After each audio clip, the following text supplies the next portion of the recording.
Hello dear students, welcome back to Kataria pharmacy. बच्चों कैसे हो आप सभी? आई होप सभी ठीक होगे, सभी हेल्दी होगे और सभी की स्टडी बहुत अच्छी चल रही होगी। तो हम पढ़ रहे थे B pharma second semester pathophysiology. Pathophysiology की हमारी यूनिट फर्स्ट चल रही थी। यूनिट फर्स्ट का आज का हमारा 5th लेक्चर होने वाला है। तो इसके अंदर हम बेसिकली स्टडी करेंगे इन्फ्लामेशन एंड रिपेयर कि हमारी बॉडी में कोई भी दिक्कत आती है, चोट लगती है, कोई भी एक्सटर्नल स्टिमुलस आता है तो हमारी बॉडी एक रेस्पॉन्स देती है और हमारी बॉडी के अंदर काफी जगह इन्फ्लामेशन, सूजन, स्वेलिंग आती है।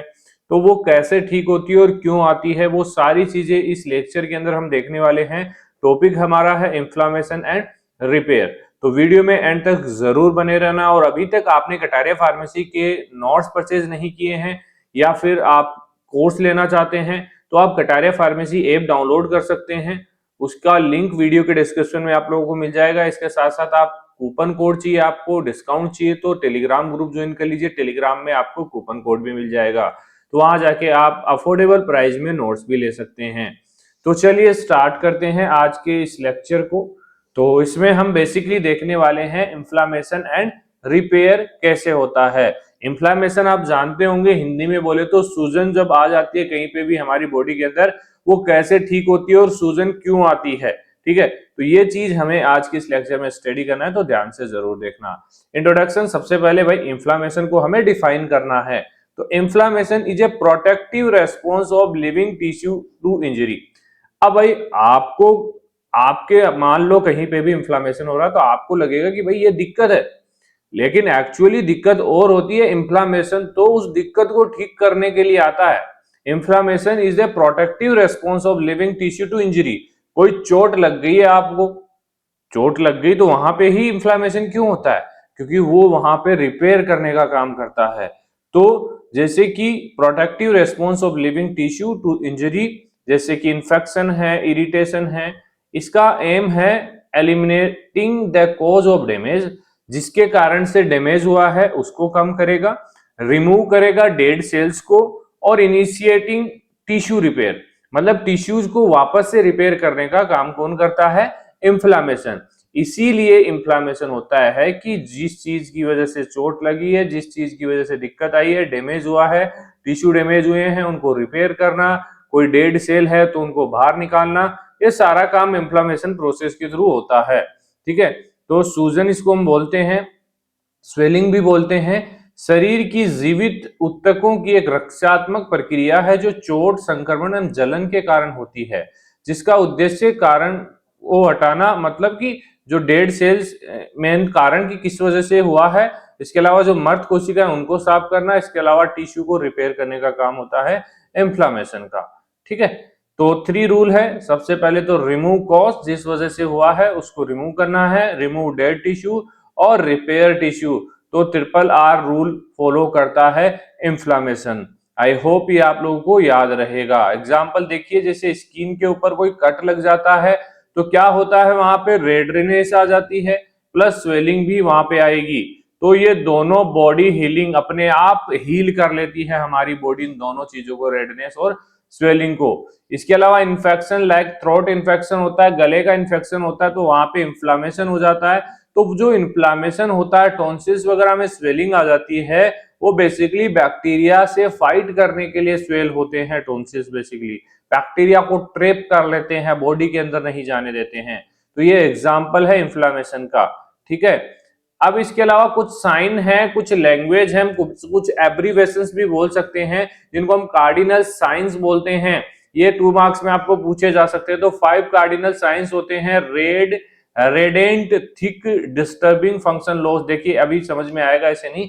तो मेन जो साइंस है हमारे, रूबोर, कैलोर, टूमोर और डोलोर, इसके अलावा फंक्सियोलेजिया।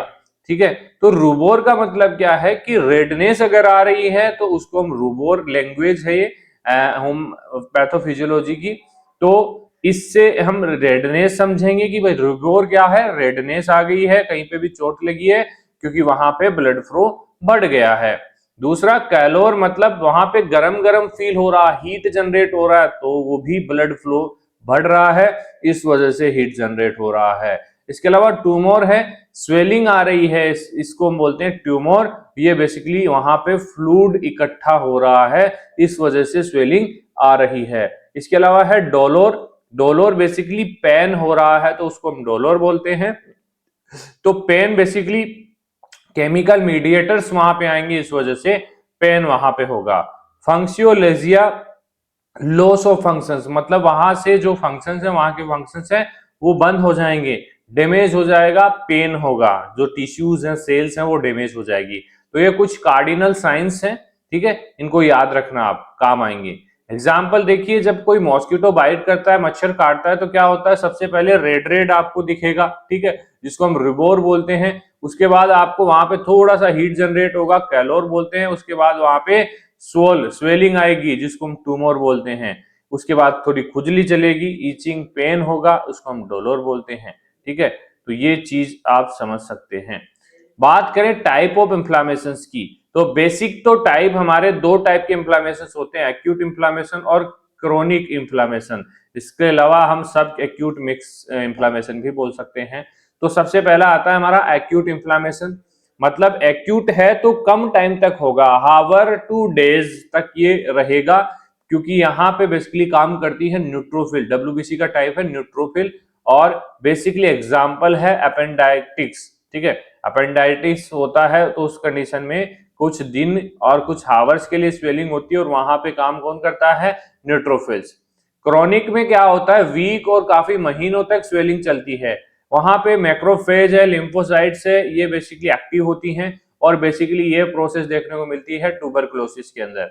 इसके अलावा सब एक्यूट की बात करें तो इंटरमीडिएट है, कितना भी टाइम चल सकती है, कम टाइम, ज्यादा टाइम, मिक्स सेल होगी, यहाँ पे न्यूट्रोफिल भी हो सकती है, मैक्रोफेज, लिम्फोसाइट्स भी हो सकती हैं एक्टिव, और ये धीरे धीरे जो हमारा घाव बढ़ता है, जल्दी भी बढ़ जाता है, टाइम भी लग सकता है उसके अंदर, ठीक है। तो acute fast attack, chronic slow long battle, ठीक है। आई होप ये टाइप ऑफ इंफ्लामेशन आप लोगों को समझ में आए होंगे। चलिए आगे देखते हैं मैकेनिज्म ऑफ इंफ्लामेशन, कि इंफ्लामेशन होता क्या है, इसका मैकेनिज्म क्या होता है, वो तो आपको पता होना चाहिए ना। तो सबसे पहला होता है vascular event. Vascular event first process है, इसमें क्या होगा, कहीं पे भी आपको चोट लगी है तो वैसो कंस्ट्रिक्शन होगा, जिससे ब्लड लॉस नहीं हो पाए। उसके बाद वैसोडाइलेशन होगा, और परमेबिलिटी और स्टेसिस होगा। ये आगे समझ में आएगा स्टेप बाय स्टेप। सबसे पहले वैसो कंस्ट्रिक्शन हुआ कुछ सेकंड्स के लिए, जिससे ब्लड लॉस प्रिवेंट होगा। एग्जाम्पल, जैसे अगर आपको चोट लगती है तो तुरंत बाद वैसो कंस्ट्रिक्शन होता है, जिससे ब्लड कम निकले, ठीक है, अगर नॉर्मल चोट है तो। इसके बाद वैसोडाइलेशन होता है, जिससे ब्लड वेसल्स वाइड हो जाती हैं, थोड़ी मतलब डायलेट होती हैं, जिसकी वजह से रेडनेस होगा और हीट जनरेट होगी, और मीडिएटर है इसका स्टामिन और नाइट्रिक ऑक्साइड, ठीक है। इंक्रीज होगी परमेबिलिटी, जिससे फ्लूइड लीक होगा, बाहर की ओर लीक होगा फ्लूइड, स्वेलिंग आएगी, ठीक है। थिंक लीकी पाइप की तरह काम करेगा जहां पे चोट होगी। इसके बाद स्टेसिस होगा, मतलब ब्लड फ्लो धीरे धीरे कम हो जाएगा, क्लॉट बन जाएगा, WBC stick to vessel wall, मतलब चिपक जाएगी वाल से, ठीक है, तो वहां से ब्लड निकलना बंद हो जाएगा, ठीक है। इसके बाद सेकेंड जो प्रोसेस आता है सेल्यूलर इवेंट। सेल्यूलर इवेंट में क्या होता है, जैसे मार्जिनेशंस, इसमें क्या होता है कि ये कुछ प्रोसेस है, कुछ स्टेप्स है सेल्यूलर इवेंट्स की। मार्जिनेशन मतलब WBC move to vessel wall.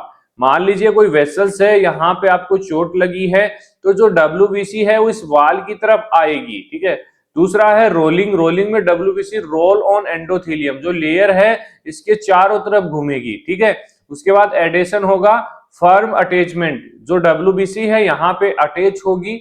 इसके अलावा डायापेडेसिस मतलब एग्जिट फ्रॉम वेसल्स, ठीक है।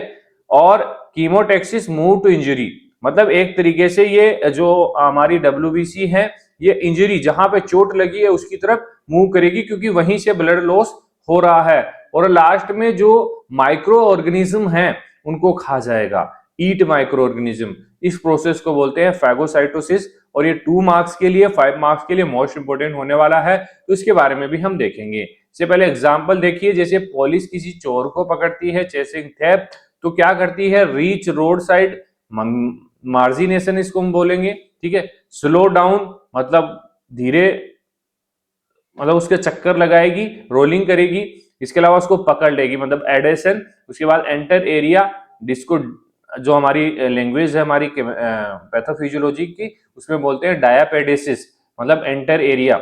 इसके अलावा फॉलो क्लू कैमोटेक्सिस, मतलब कि क्लू जो एक तरीके से एविडेंस है वो उनको फॉलो करेगी, और देन किल फैगोसाइटोसिस। तो ये एक एग्जांपल था, इसको ज्यादा सीरियस मत लेना, जो मेन हमारा पीछे था उसको थोड़ा ध्यान में रखना। अब देखिए फैगोसाइटोसिस क्या होता है, मतलब खाना किसी चीज को, निगल जाना।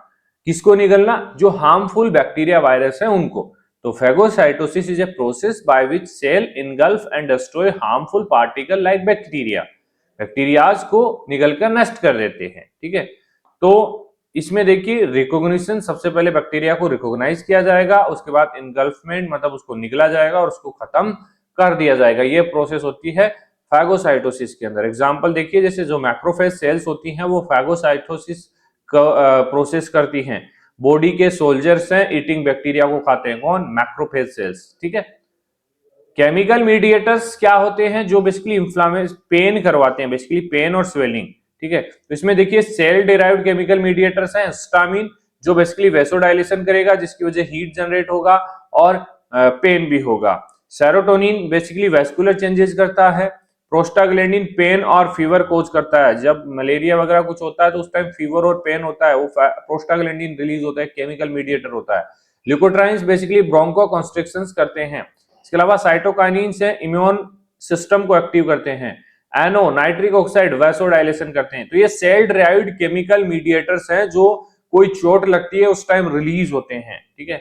इसके अलावा प्लाज्मा डिराइव्ड है, कॉम्प्लीमेंट किल करेगा माइक्रो ऑर्गेनिज्म को।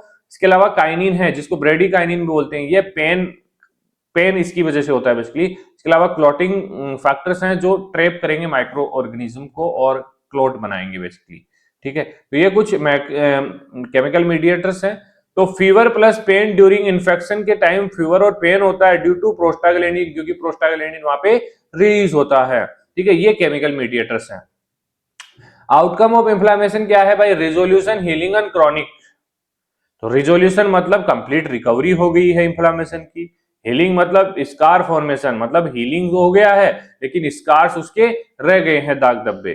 क्रॉनिक मतलब लॉन्ग टर्म इन्फ्लामेशन, काफी लंबे टाइम तक चलेगा। तो स्मॉल कट लगा है तो रिजोल्यूशन उसका हो जाएगा, कंप्लीट रिकवरी हो जाएगी। अगर डीप कोई गहरा घाव है तो स्कार्स उसके ऊपर रह जाएंगे, रिपेट हो जाएगा।